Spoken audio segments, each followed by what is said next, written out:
Hello friends, welcome to City Shine Classes. ਤੁਹਾਡਾ City Shine Classes ਦੇ ਵਿੱਚ ਬਹੁਤ-ਬਹੁਤ ਸਵਾਗਤ। ਅੱਜ ਆਪਾਂ ETT ਫਸਟ ਈਅਰ ਦਾ subject the childhood development of children ਭਾਵ ਬਾਲ ਅਵਸਥਾ ਅਤੇ ਬੱਚਿਆਂ ਦਾ ਵਿਕਾਸ ਦੇ ਸਬਜੈਕਟ ਬਾਰੇ ਆਪਾਂ ਪੜ੍ਹਾਂਗੇ। ਬਹੁਤ ਸਟੂਡੈਂਟ ਦੇ ਕਮੈਂਟ ਆ ਰਹੇ ਸੀ ਕਿ ਇਸ ਸਬਜੈਕਟ ਦੀ ਸਾਨੂੰ ਤਿਆਰੀ ਕਰਵਾਈ ਜਾਵੇ, ਤਾਂ ਅਸੀਂ ਆਪਦੇ ਵੱਲੋਂ ਪੂਰੀ ਕੋਸ਼ਿਸ਼ ਕਰ ਰਹੇ ਹਾਂ ਕਿ ਤੁਹਾਨੂੰ ਇਸ ਸਬਜੈਕਟ ਬਾਰੇ ਬਹੁਤ ਵਧੀਆ ਦੱਸਿਆ ਜਾਵੇ ਅਤੇ ਤਿਆਰੀ ਕਰਵਾਈ ਜਾਵੇ, ਤਾਂ ਜੋ ਤੁਹਾਡੇ ਆਉਣ ਵਾਲੇ ਐਗਜ਼ਾਮ ਦੇ ਵਿੱਚ ਤੁਸੀਂ ਚੰਗੇ ਨੰਬਰਾਂ ਦੇ ਨਾਲ ਪਾਸ ਹੋ ਜਾਓ। ਸੋ ਇਸ ਦੇ ਨਾਲ ਇੱਕ ਰਿਕੁਐਸਟ ਸਭ ਫਰੈਂਡਸ ਨੂੰ ਕਿ ਇਸ ਚੈਨਲ ਨੂੰ ਵੱਧ ਤੋਂ ਵੱਧ ਜਿਹੜਾ ਸ਼ੇਅਰ ਕਰਨਾ, ਲਾਈਕ ਕਰਨਾ, ਅਤੇ ਜੇ ਕਿਸੇ ਵੀ ਗੱਲ ਦਾ ਨਾ ਪਤਾ ਲੱਗੇ, ਕਿਸੇ ਵੀ ਕੁਐਸਚਨ ਦਾ ਕੋਈ ਡਾਊਟ ਹੋਵੇ, ਤਾਂ ਤੁਸੀਂ ਸਾਡੇ ਕਮੈਂਟ ਸੈਕਸ਼ਨ ਦੇ ਵਿੱਚ ਕਮੈਂਟ ਕਰਕੇ ਸਾਨੂੰ ਪੁੱਛ ਸਕਦੇ ਹੋ। ਅਸੀਂ ਤੁਹਾਡੇ ਕੁਐਸਚਨ ਦਾ ਜਵਾਬ ਜ਼ਰੂਰ ਦਿਆਂਗੇ। ਸੋ ਇਸ ਦੇ ਨਾਲ ਹੀ ਆਪਾਂ ਅੱਜ ਦੀ ਕਲਾਸ ਸ਼ੁਰੂ ਕਰਦੇ ਹਾਂ। ਇਹ ਕਲਾਸ ETT ਫਸਟ ਈਅਰ ਦੇ ਬੱਚਿਆਂ ਦੇ ਲਈ ਹੈ। The childhood and development of children, ਬਾਲ ਅਵਸਥਾ ਅਤੇ ਬੱਚਿਆਂ ਦਾ ਵਿਕਾਸ। ਤੋ ਅੱਜ ਆਪਾਂ ਜਿਹੜੀ ਆਪਣੀ ਪਹਿਲੀ ਕਲਾਸ ਆ ਇਹ, ਅਤੇ ਸਾਰੇ ਬੱਚਿਆਂ ਨੇ ਬੜੇ ਹੀ ਧਿਆਨ ਦੇ ਨਾਲ ਜੋ ਵੀ ਦੱਸਿਆ ਜਾਂਦਾ ਹੈ ਉਸ ਨੂੰ ਸੁਣਨਾ, ਅਤੇ ਜੋ ਨਹੀਂ ਪਤਾ ਲੱਗਦਾ ਉਸ ਬਾਰੇ ਤੁਸੀਂ ਸਾਨੂੰ ਸਾਡੇ ਕਮੈਂਟ ਸੈਕਸ਼ਨ ਦੇ ਵਿੱਚ ਕਮੈਂਟ ਕਰਕੇ ਪੁੱਛ ਸਕਦੇ ਹੋ। ਤੋ ਅੱਜ ਦੀ ਕਲਾਸ ਆਪਾਂ ਸ਼ੁਰੂ ਕਰਦੇ ਹਾਂ। ਤੋ ਫਰੈਂਡ, ਆਪਣਾ ਅੱਜ ਦਾ ਜੋ ਵਿਸ਼ਾ ਹੈ, ਆਪਣਾ ਵਿਸ਼ਾ ਹੈ ਵਿਕਾਸ। ਇਹ ਆਪਣਾ ਫਸਟ ਯੂਨਿਟ ਦਾ ਫਸਟ ਚੈਪਟਰ ਹੈ, ਜਿਸ ਦਾ ਆਪਣਾ ਵਿਸ਼ਾ ਹੈ ਵਿਕਾਸ। ਵਿਕਾਸ ਦੀ ਭੂਮਿਕਾ, ਵਿਕਾਸ ਕੀ ਹੈ। ਤੋ ਆਪਾਂ ਸਭ ਤੋਂ ਪਹਿਲਾਂ ਵਿਕਾਸ ਬਾਰੇ ਥੋੜ੍ਹਾ ਜਿਹਾ ਪੜ੍ਹਾਂਗੇ ਵੀ ਵਿਕਾਸ ਕੀ ਹੁੰਦਾ। ਠੀਕ ਆ, ਤਾਂ ਵਿਕਾਸ ਕੀ ਆ? ਵਿਕਾਸ ਇੱਕ ਨਿਰੰਤਰ ਚੱਲਣ ਵਾਲੀ ਪ੍ਰਕਿਰਿਆ, ਜਿਸ ਨੂੰ ਆਪਾਂ ਵਿਕਾਸ ਕਹਿੰਦੇ ਹਾਂ। ਵਿਕਾਸ ਇੱਕ ਨਿਰੰਤਰ ਚੱਲਣ ਵਾਲੀ ਪ੍ਰਕਿਰਿਆ ਹੈ ਜੋ ਹਮੇਸ਼ਾ ਚੱਲਦੀ ਰਹਿੰਦੀ ਹੈ। ਇਹ ਪ੍ਰਕਿਰਿਆ ਬੰਦੇ ਦੇ ਜਨਮ ਤੋਂ ਲੈ ਕੇ ਮੌਤ ਤੱਕ ਚੱਲਦੀ ਰਹਿੰਦੀ ਹੈ। ਇਹ ਪ੍ਰਕਿਰਿਆ ਕਦੇ ਵੀ ਰੁਕਦੀ ਨਹੀਂ। ਇਹ ਇੱਕ ਨਿਰੰਤਰ ਪ੍ਰਕਿਰਿਆ ਹੈ ਜਿਸ ਦੇ ਵਿੱਚ ਕੋਈ ਰੁਕਾਵਟ ਨਹੀਂ ਆਉਂਦੀ। ਇਹ ਜਿਹੜਾ ਬੰਦੇ ਦਾ ਵਿਕਾਸ ਹੈ, ਇਹ ਸਮੇਂ ਦੇ ਨਾਲ ਬੰਦੇ ਦਾ ਚੱਲਦਾ ਰਹਿੰਦਾ ਹੈ। ਇਸੇ ਤਰ੍ਹਾਂ ਵਿਕਾਸ ਮਹਿਸੂਸ ਹੁੰਦਾ ਹੈ। ਵਿਕਾਸ ਜਿਸ ਤਰ੍ਹਾਂ ਸਰੀਰ ਵੱਧਦਾ ਨਜ਼ਰ ਆਉਂਦਾ ਹੈ, ਇਸੇ ਤਰ੍ਹਾਂ ਹੀ ਵਿਕਾਸ ਮਹਿਸੂਸ ਹੁੰਦਾ ਹੈ। ਮਤਲਬ ਕਿ ਜਦੋਂ ਬੱਚਾ ਛੋਟਾ ਹੁੰਦਾ ਹੈ ਅਤੇ ਉਸ ਤੋਂ ਕੁਝ ਸਾਲਾਂ ਬਾਅਦ ਉਹ ਬੱਚਾ ਗਰੋਥ ਕਰ ਜਾਂਦਾ ਹੈ। ਮਤਲਬ ਕਿ ਪਹਿਲਾਂ ਬੱਚਾ ਜਿੱਦਾਂ 1.5-2 ਫੁੱਟ ਦਾ ਸੀ, ਅਤੇ ਕੁਝ 2-3 ਸਾਲਾਂ ਬਾਅਦ ਉਹ 3-4 ਇੰਚ ਹੋਰ ਵੱਧ ਗਿਆ। ਮਤਲਬ ਕਿ ਉਸ ਬੱਚੇ ਦੇ ਵਿੱਚ ਦੇਖਣ ਨੂੰ ਇੱਕ ਫਰਕ ਮਹਿਸੂਸ ਹੋਇਆ ਕਿ ਇਹ ਬੱਚਾ ਗਰੋਥ ਕਰ ਚੁੱਕਿਆ। ਤਾਂ ਕੀ ਆ? ਉਹ ਉਸ ਬੱਚੇ ਦਾ ਵਿਕਾਸ ਆ। ਇਹ ਵਿਕਾਸ ਬੱਚੇ ਦੇ ਵਿੱਚ ਬਹੁਤ ਤਰੀਕਿਆਂ ਨਾਲ ਹੁੰਦਾ ਹੈ, ਜਿਵੇਂ ਕਿ ਆਪਾਂ ਇਹਦੇ ਬਾਰੇ ਗੱਲਬਾਤ ਕਰਦੇ ਹਾਂ ਅੱਗੇ। ਇਸ ਦੇ ਅੰਤਰਗਤ ਸਰੀਰਕ, ਮਤਲਬ ਕਿ ਬੱਚੇ ਦਾ ਸਰੀਰਕ ਵਿਕਾਸ।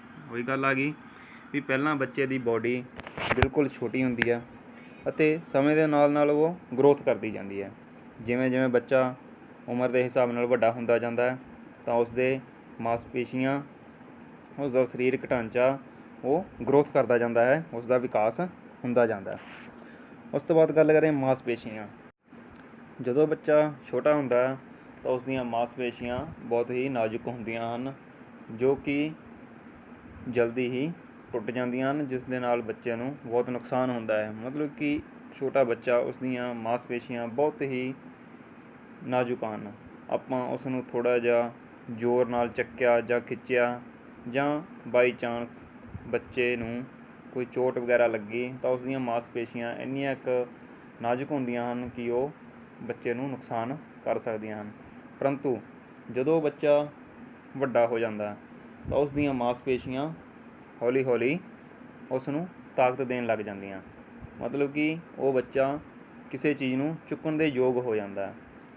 ਬੱਚਾ ਜਦੋਂ ਛੋਟਾ ਹੁੰਦਾ ਤਾਂ ਉਹ ਕੋਈ ਵੀ ਚੀਜ਼ ਨਹੀਂ ਚੁੱਕ ਸਕਦਾ, ਪਰੰਤੂ ਜਿਵੇਂ ਜਿਵੇਂ ਬੱਚਾ ਵੱਡਾ ਹੁੰਦਾ ਜਾਂਦਾ ਹੈ ਤਾਂ ਉਸ ਦੀਆਂ ਮਾਸਪੇਸ਼ੀਆਂ ਮਜ਼ਬੂਤ ਹੁੰਦੀਆਂ ਜਾਂਦੀਆਂ ਤੇ ਬੱਚਾ ਸਭ ਤੋਂ ਪਹਿਲਾਂ ਖਿਡੌਣੇ ਦੇ ਰੂਪ ਵਿੱਚ ਕੋਈ ਵਸਤੂ ਨੂੰ ਚੱਕਦਾ।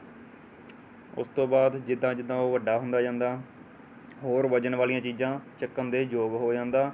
ਇਸੇ ਤਰ੍ਹਾਂ ਹੀ ਬੱਚੇ ਦੀਆਂ ਮਾਸਪੇਸ਼ੀਆਂ ਦੇ ਵਿੱਚ ਵਿਕਾਸ ਹੁੰਦਾ, ਉਸਦਾ ਵਾਧਾ ਹੁੰਦਾ। ਸੋ ਅੱਗੇ ਗੱਲ ਕਰਦੇ ਹਾਂ ਆਪਾਂ ਤੰਤੂ, ਗਿਆਨ ਇੰਦਰੀਆਂ। ਤੰਤੂ, ਗਿਆਨ ਇੰਦਰੀਆਂ ਦੀ ਗੱਲ ਕਰੀਏ ਤਾਂ ਬੱਚੇ ਜਦੋਂ ਛੋਟਾ ਹੁੰਦਾ ਤਾਂ ਉਸਦੇ ਸੋਚਣ ਸ਼ਕਤੀ ਜਿਹੜੀ ਬਹੁਤ ਘੱਟ ਹੁੰਦੀ ਆ। ਮਤਲਬ ਕਿ ਸੋਚ ਸਕਦਾ ਉਸ ਨੂੰ ਪਤਾ ਜ਼ਰੂਰ ਹੁੰਦਾ, ਕੁਛ ਗੱਲਾਂ ਬਾਰੇ ਉਹਨੂੰ ਪਤਾ ਹੁੰਦਾ, ਪਰੰਤੂ ਜਿੱਦਾਂ ਉਹ ਵੱਡਾ ਹੁੰਦਾ ਉਸ ਨੂੰ ਭਾਸ਼ਾ ਦਾ ਗਿਆਨ ਹੁੰਦਾ, ਆਪਸ ਦੇ ਵਾਤਾਵਰਨ ਬਾਰੇ ਉਸ ਨੂੰ ਪਤਾ ਚੱਲਦਾ। ਮਤਲਬ ਕਿ ਉਸਦਾ ਬੌਧਿਕ ਗਿਆਨ, ਉਸ ਦੀਆਂ ਗਿਆਨ ਇੰਦਰੀਆਂ, ਆਪਾਂ ਕਹਿ ਸਕਦੇ ਹਾਂ ਕਿ ਗਿਆਨ ਇੰਦਰੀਆਂ ਵਿੱਚ ਵਾਧਾ ਹੋਣਾ, ਬੌਧਿਕ ਵਿਕਾਸ ਹੋਣਾ। ਤਾਂ ਇਸ ਦੇ ਨਾਲ ਅੱਗੇ ਆਪਣੇ ਕੋਲ ਹੈਗਾ ਨਾੜੀ ਪ੍ਰਣਾਲੀ। ਨਾੜੀ ਪ੍ਰਣਾਲੀ ਮਨੁੱਖ ਦੇ ਅੰਦਰ ਇੱਕ ਅਜਿਹਾ ਅੰਗ ਹੁੰਦਾ ਹੈ ਜੋ ਮਨੁੱਖ ਨੂੰ ਵਿਕਾਸ ਲਈ ਬਹੁਤ ਲਾਭਦਾਇਕ ਹੁੰਦਾ ਹੈ। ਵਿਅਕਤੀ ਜੋ ਵੀ ਭੋਜਨ ਖਾਂਦਾ ਹੈ ਉਹ ਸਰੀਰ ਨੂੰ ਤਾਂ ਹੀ ਲੱਗਦਾ ਹੈ ਜੇ ਆਪਣੀ ਨਾੜੀ ਪ੍ਰਣਾਲੀ ਆਪਣੀਆਂ ਮਜ਼ਬੂਤ ਹੋਣਗੀਆਂ। ਤਾਂ ਜੋ ਆਪਣੀ ਨਾੜੀ ਪ੍ਰਣਾਲੀ ਹੁੰਦੀ ਆ, ਉਹ ਬੱਚਾ ਛੋਟੀ ਉਮਰ ਦੇ ਵਿੱਚ ਜਦੋਂ ਉਸ ਨੂੰ ਭੋਜਨ ਦਿੱਤਾ ਜਾਂਦਾ ਹੈ, ਉਸ ਨੂੰ ਦੁੱਧ ਪਿਆਇਆ ਜਾਂਦਾ ਹੈ, ਤਾਂ ਉਹ ਨਾੜੀਆਂ ਪ੍ਰਣਾਲੀਆਂ ਦੁਆਰਾ ਹੀ ਉਸਦੇ ਸਰੀਰ ਨੂੰ ਐਨਰਜੀ ਦਿੰਦਾ ਹੈ, ਜਿਸ ਨਾਲ ਬੱਚੇ ਦਾ ਸਰੀਰਕ ਵਿਕਾਸ ਹੁੰਦਾ ਹੈ। ਸੋ ਅੱਗੇ ਆਪਾਂ ਆਪਣੇ ਕੋਲੇ ਭਿੰਨ ਭਿੰਨ ਸਰੀਰਕ ਕਿਰਿਆਵਾਂ, ਹੋਰ ਭਿੰਨ ਭਿੰਨ ਸਰੀਰਕ ਕਿਰਿਆਵਾਂ, ਖੇਡਣਾ, ਕੁੱਦਣਾ, ਦੌੜਨਾ, ਭੱਜਣਾ, ਇਹ ਸਾਰੀਆਂ ਕੀ ਆ, ਵਿਕਾਸ ਦੇ ਨਾਲ ਸੰਬੰਧਿਤ ਰੱਖਦੀਆਂ ਹਨ। ਸੋ ਅੱਗੇ ਆਪਾਂ ਗੱਲ ਕਰਦੇ ਹਾਂ ਵਿਕਾਸ ਦੀ ਪਰਿਭਾਸ਼ਾ ਦੀ। ਤਾਂ ਬਹੁਤ ਮਨੋਵਿਗਿਆਨੀਆਂ ਨੇ ਜਿਹੜਾ ਕਿ ਵਿਕਾਸ ਦੀ ਪਰਿਭਾਸ਼ਾਵਾਂ ਦਰਸਾਈਆਂ ਹਨ। ਆਪਣੇ ਆਪਣੇ ਵਿਚਾਰਾਂ ਦੇ ਅਨੁਸਾਰ ਵੱਖ ਵੱਖ ਮਨੋਵਿਗਿਆਨੀਆਂ ਨੇ ਜਿਹੜਾ ਕਿ ਭਾਸ਼ਾਵਾਂ ਜੋ ਦਿੱਤੀਆਂ ਹਨ। ਆਪਾਂ ਉਹਨਾਂ ਦੇ ਵਿੱਚੋਂ ਇੱਕ ਪਰਿਭਾਸ਼ਾਵਾਂ ਦੀ ਆਪਾਂ ਜਿਹੜੀ ਵਿਆਖਿਆ ਕਰਾਂਗੇ, ਜੋ ਪਰਿਭਾਸ਼ਾ ਦਿੱਤੀ ਹੈ ਪ੍ਰਸਿੱਧ ਬਾਲ ਮਨੋਵਿਗਿਆਨੀ ਹਰਲੋਕ, ਉਹਨਾਂ ਦੁਆਰਾ ਇਹ ਪਰਿਭਾਸ਼ਾ ਦਿੱਤੀ ਗਈ ਹੈ। ਵਿਕਾਸ ਦੀ ਪਰਿਭਾਸ਼ਾ ਬਾਰੇ ਪ੍ਰਸਿੱਧ ਬਾਲ ਮਨੋਵਿਗਿਆਨੀ ਹਰਲੋਕ ਜੀ ਕੀ ਕਹਿੰਦੇ ਨੇ? ਦੋ ਸ਼ਬਦਾਂ ਵਿੱਚ ਜਿਸ ਦਾ ਅਰਥ ਪਰਿਪੱਕਤਾ ਦੇ ਟੀਚੇ ਵੱਲ ਵਿਧੀ ਪੂਰਵਕ ਸੰਯੁਕਤ ਕਿਸਮ ਦੀਆਂ ਪ੍ਰਗਤੀਸ਼ੀਲ ਕਰਮਵਾਰ ਤਬਦੀਲੀਆਂ ਤੋਂ ਹੈ। ਇਸ ਪਰਿਭਾਸ਼ਾ ਦਾ ਕਹਿਣਾ ਇਹੀ ਹੈ ਕਿ ਬੱਚੇ ਦੇ ਵਿਕਾਸ ਵਿੱਚ ਜੋ ਸੰਯੁਕਤ ਕਿਸਮ ਦੀਆਂ ਪ੍ਰਗਤੀਸ਼ੀਲ ਕਰਮਵਾਰ ਤਬਦੀਲੀਆਂ ਆਉਂਦੀਆਂ ਹਨ, ਮਤਲਬ ਕਿ ਪਹਿਲਾਂ ਬੱਚਾ ਛੋਟਾ ਹੁੰਦਾ ਹੈ, ਫਿਰ ਹੌਲੀ ਹੌਲੀ ਚੱਲਣ ਲੱਗ ਜਾਂਦਾ ਹੈ ਅਤੇ ਉਸ ਤੋਂ ਬਾਅਦ ਖੇਡਣਾ ਸ਼ੁਰੂ ਕਰ ਦਿੰਦਾ ਹੈ, ਹੋਰ ਸੰਸਾਰ ਦੇ ਵਿੱਚ ਵਿਚਰਨਾ ਸ਼ੁਰੂ ਕਰ ਦਿੰਦਾ ਹੈ ਅਤੇ ਭਾਸ਼ਾ ਦਾ ਗਿਆਨ ਪ੍ਰਾਪਤ ਕਰਦਾ ਹੈ। ਇਸ ਤਰ੍ਹਾਂ ਦੀਆਂ ਬਹੁਤ ਸਾਰੀਆਂ ਕਿਸਮਾਂ ਜਾਂ ਪੜਾਅ ਕਹਿ ਲਈਏ ਜਿਨ੍ਹਾਂ ਦੇ ਵਿੱਚੋਂ ਬੱਚਾ ਲੰਘ ਕੇ ਆਪਣੇ ਅਖੀਰ ਸਮੇਂ ਤੱਕ ਪਹੁੰਚਦਾ ਹੈ। ਤਾਂ ਇਸ ਤਰ੍ਹਾਂ ਜਿਹੜਾ ਕਿ ਪ੍ਰਸਿੱਧ ਬਾਲ ਮਨੋਵਿਗਿਆਨੀ ਹਰਲੋਕ ਨੇ ਇਹ ਪਰਿਭਾਸ਼ਾ ਦਿੱਤੀ ਹੈ, ਜਿਸ ਨੂੰ ਆਪਾਂ ਐਗਜ਼ਾਮ ਦੇ ਵਿੱਚ ਪ੍ਰੋਪਰ ਇਸੇ ਤਰੀਕੇ ਦੇ ਨਾਲ ਹੀ ਯਾਦ ਕਰਕੇ ਜਾਣਾ ਹੈ ਅਤੇ ਇਸੇ ਤਰੀਕੇ ਨਾਲ ਹੀ ਆਪਾਂ ਇਸ ਨੂੰ ਲਿਖਣਾ ਹੈ। ਇਸ ਦੇ ਵਿੱਚ ਆਪਾਂ ਆਪਣੇ ਖੁਦ ਦੇ ਸ਼ਬਦਾਂ ਦੀ ਵਰਤੋਂ ਨਹੀਂ ਕਰ ਸਕਦੇ, ਇਸ ਲਈ ਇਸ ਚੀਜ਼ ਦਾ ਧਿਆਨ ਰੱਖਣਾ ਹੈ ਕਿ ਜੋ ਵੀ ਪਰਿਭਾਸ਼ਾ ਤੁਸੀਂ ਯਾਦ ਕਰਨੀ ਹੈ ਉਹ ਪ੍ਰੋਪਰ ਉਸੇ ਤਰ੍ਹਾਂ ਹੀ ਹੋਣੀ ਚਾਹੀਦੀ ਹੈ ਜਿਸ ਤਰ੍ਹਾਂ ਤੁਹਾਡੀ ਬੁੱਕ ਦੇ ਵਿੱਚ ਲਿਖੀ ਹੋਈ ਹੈ। ਇਸ ਦੇ ਨਾਲ ਹੀ ਆਪਣਾ ਜੋ ਅਗਲਾ ਟੌਪਿਕ ਹੈ ਉਹ ਹੈ ਵਿਕਾਸ ਦੇ ਪੜਾਅ। ਇਹ ਬਹੁਤ ਹੀ ਇੰਪੋਰਟੈਂਟ ਕੁਐਸਚਨ ਹੈ ਜੋ ਐਗਜ਼ਾਮ ਦੇ ਵਿੱਚ ਕਈ ਵਾਰ ਪੁੱਛਿਆ ਜਾ ਚੁੱਕਿਆ ਹੈ ਅਤੇ ਇਸ ਦੇ ਨਾਲ ਨਾਲ ਅਸੀਂ ਤੁਹਾਨੂੰ ਜਦੋਂ ਆਪਣੀਆਂ ਕਲਾਸਾਂ ਕੰਪਲੀਟ ਹੋ ਜਾਣਗੀਆਂ ਤਾਂ ਇਸ ਸਬਜੈਕਟ ਦੇ ਰਿਲੇਟਡ ਤੁਹਾਨੂੰ ਜਿਹੜਾ ਐਗਜ਼ਾਮ ਕਰਵਾਇਆ ਜਾਏਗਾ ਉਸ ਦਾ ਪ੍ਰੋਪਰ ਤੁਹਾਨੂੰ PDF ਦਿੱਤਾ ਜਾਏਗਾ, ਜੋ ਤੁਸੀਂ ਸਾਡੇ ਡਿਸਕ੍ਰਿਪਸ਼ਨ ਦੇ ਲਿੰਕ ਵਿੱਚੋਂ ਡਾਊਨਲੋਡ ਕਰ ਸਕਦੇ ਹੋ। ਸੋ ਆਪਾਂ ਹੁਣ ਗੱਲ ਕਰੀਏ ਵਿਕਾਸ ਦੇ ਪੜਾਅ। ਤਾਂ ਵਿਕਾਸ ਦੇ 5 ਪੜਾਅ ਹੁੰਦੇ ਹਨ, ਜਿਨ੍ਹਾਂ ਦੇ ਵਿੱਚੋਂ ਗੁਜ਼ਰ ਕੇ ਬੱਚਾ ਜਾਂ ਬੱਚੇ ਦਾ ਵਿਕਾਸ ਹੁੰਦਾ ਹੈ। ਬੱਚੇ ਦਾ ਵਿਕਾਸ, ਬਾਲਕ ਦਾ ਵਿਕਾਸ ਕੇਵਲ ਜਿਹੜਾ ਜਨਮ ਤੋਂ ਬਾਅਦ ਹੀ ਸ਼ੁਰੂ ਨਹੀਂ ਹੁੰਦਾ। ਬੱਚੇ ਦਾ ਵਿਕਾਸ ਜਨਮ ਤੋਂ ਪਹਿਲਾਂ ਹੀ ਜਿਹੜਾ ਸ਼ੁਰੂ ਹੋ ਜਾਂਦਾ ਹੈ। ਜਦੋਂ ਬੱਚਾ ਕੇਵਲ ਇੱਕ ਸੈੱਲ ਦੇ ਰੂਪ ਵਿੱਚ ਆਪਣੀ ਮਾਂ ਦੇ ਗਰਭ ਵਿੱਚ ਹੁੰਦਾ ਹੈ ਤਾਂ ਉਸ ਸਮੇਂ ਤੋਂ ਹੀ ਬੱਚੇ ਦਾ ਵਿਕਾਸ ਜਿਹੜਾ ਸ਼ੁਰੂ ਹੋ ਜਾਂਦਾ ਹੈ। ਅਤੇ ਅੱਗੇ ਆਪਾਂ ਇਸ ਨੂੰ 5 ਪੜਾਅ ਦੇ ਵਿੱਚ ਵੰਡਿਆ ਗਿਆ ਹੈ। ਉਹਨਾਂ ਪੜਾਅ ਬਾਰੇ ਆਪਾਂ ਗੱਲਬਾਤ ਕਰਦੇ ਹਾਂ। ਸਭ ਤੋਂ ਪਹਿਲਾ ਪੜਾਅ ਹੈ ਜਨਮ ਤੋਂ ਪਹਿਲਾਂ ਵਿਕਾਸ, ਜਿਹੜੀ ਆਪਾਂ ਹੁਣੇ ਗੱਲ ਕਰ ਚੁੱਕੇ ਹਾਂ ਵੀ ਜਨਮ ਤੋਂ ਪਹਿਲਾਂ ਵਿਕਾਸ। ਮਾਤਾ ਪਿਤਾ ਦੇ ਸਹਿਵਾਗ ਤੋਂ ਬਾਅਦ ਅੰਡਾ ਉਪਜਾਊ ਹੁੰਦਾ ਹੈ, ਜੋ ਕਿ ਇੱਕ ਸੈੱਲ ਮਾਤਰ ਹੁੰਦਾ ਹੈ। ਜਦੋਂ ਇਹ ਸੈੱਲ 3 ਹਫ਼ਤੇ ਦਾ ਹੋ ਜਾਂਦਾ ਤਾਂ ਇਸ ਵਿੱਚ ਜਿਹੜਾ ਦਿਲ ਧੜਕਣ ਲੱਗ ਪੈਂਦਾ ਹੈ। ਕਦੋਂ ਦਿਲ ਧੜਕਦਾ ਉਸ ਸੈੱਲ ਦੇ ਅੰਦਰ? ਜਦੋਂ ਉਹ ਸੈੱਲ 3 ਹਫ਼ਤਿਆਂ ਦਾ ਹੋ ਜਾਂਦਾ ਹੈ। ਅਤੇ ਜਦੋਂ ਬੱਚਾ 11 ਹਫ਼ਤਿਆਂ ਦਾ ਹੋ ਜਾਂਦਾ ਹੈ ਤਾਂ ਸਰੀਰਕ ਅੰਗਾਂ ਦਾ ਵਿਕਾਸ ਹੋਣਾ ਸ਼ੁਰੂ ਹੋ ਜਾਂਦਾ ਹੈ ਅਤੇ 6 ਮਹੀਨਿਆਂ ਬਾਅਦ ਬੱਚਾ ਗਰਭ ਦੇ ਦੂਸਰੇ ਅੱਧ ਵਿੱਚ ਪਹੁੰਚ ਜਾਂਦਾ ਹੈ।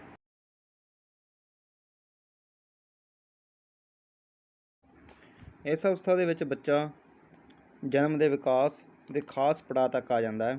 ਉਸ ਦੀਆਂ ਗਿਆਨ ਇੰਦਰੀਆਂ ਕੰਮ ਕਰਨ ਦੇ ਯੋਗ ਹੋ ਜਾਂਦੀਆਂ ਹਨ ਅਤੇ ਜਨਮ ਉਪਰੰਤ ਹੋਇਆ ਵਿਕਾਸ ਅਤੇ ਵਾਧਾ ਅਤੇ ਆਕਾਰ ਦੇ ਵਿੱਚ ਅਵਸਥਾ ਪਰਿਵਰਤਨ ਲਿਆਉਂਦੇ ਹਨ।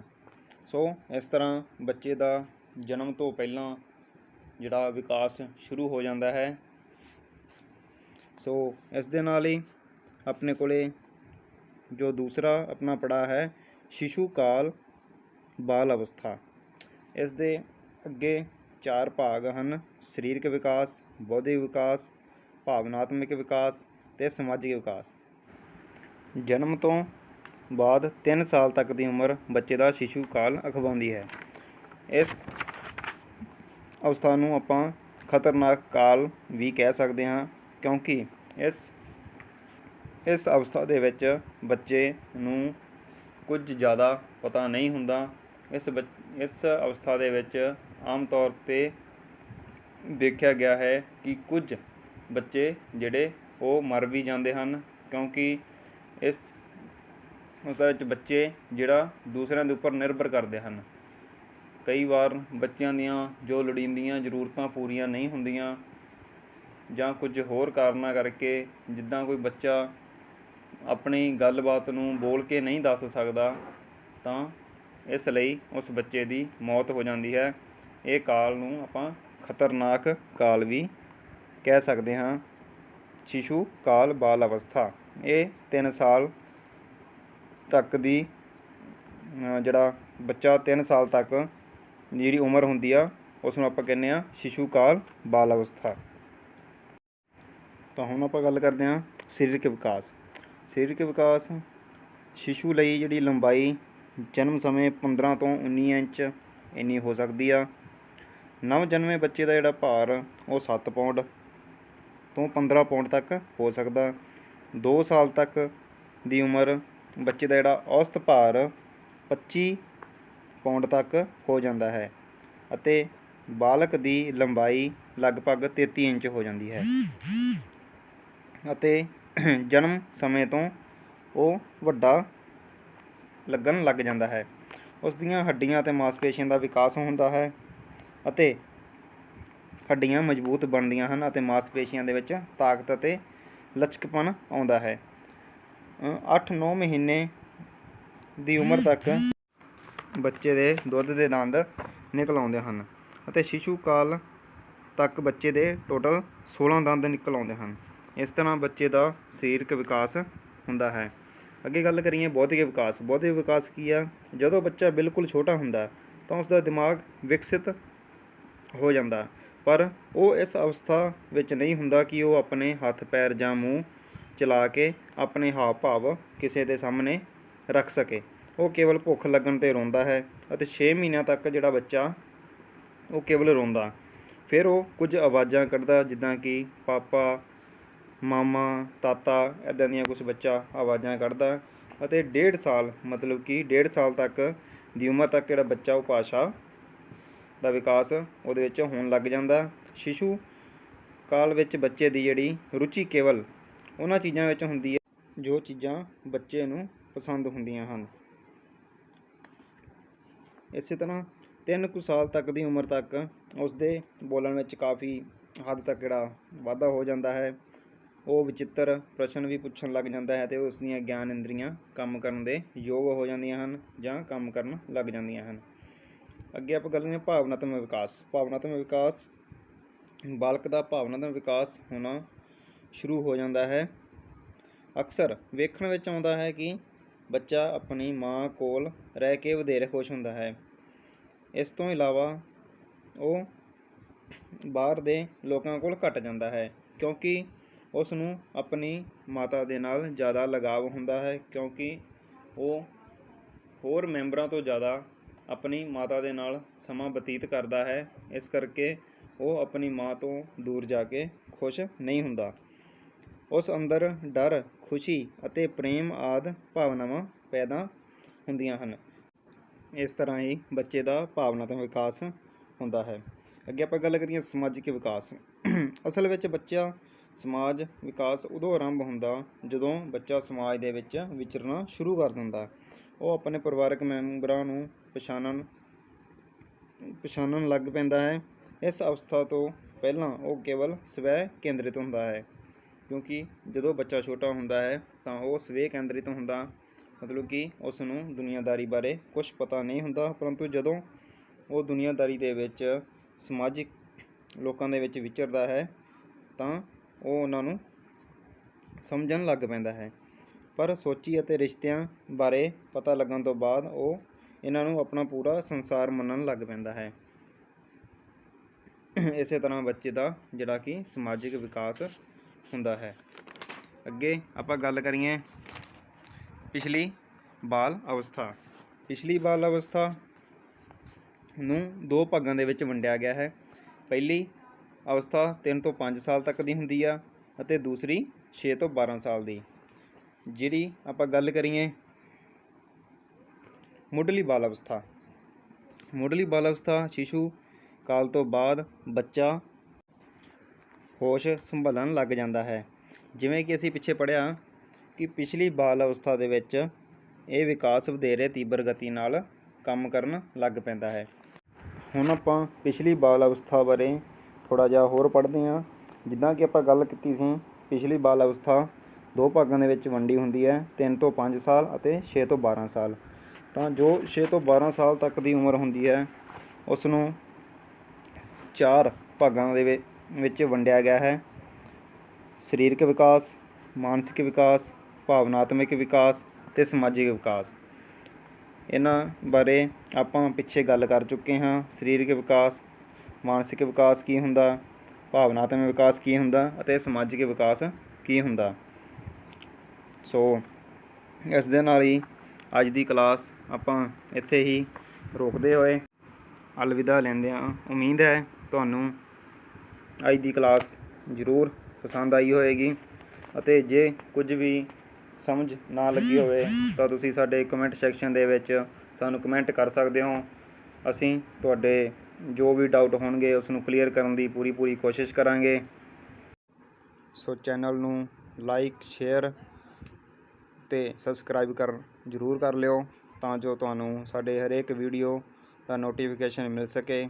ਸੋ ਇਸ ਦੇ ਨਾਲ ਹੀ ਮਿਲਦੇ ਹਾਂ ਅਗਲੀ ਵੀਡੀਓ ਦੇ ਨਾਲ, ਜਿਸ ਦੇ ਵਿੱਚ ਆਪਾਂ ਇਸੇ ਹੀ ਚੈਪਟਰ ਨੂੰ ਕੰਟੀਨਿਊ ਰੱਖਾਂਗੇ। ਸੋ ਅੱਜ ਦੀ ਵੀਡੀਓ ਆਪਾਂ ਇੱਥੇ ਹੀ ਸਟਾਪ ਕਰਦੇ ਹਾਂ। ਧੰਨਵਾਦ ਜੀ।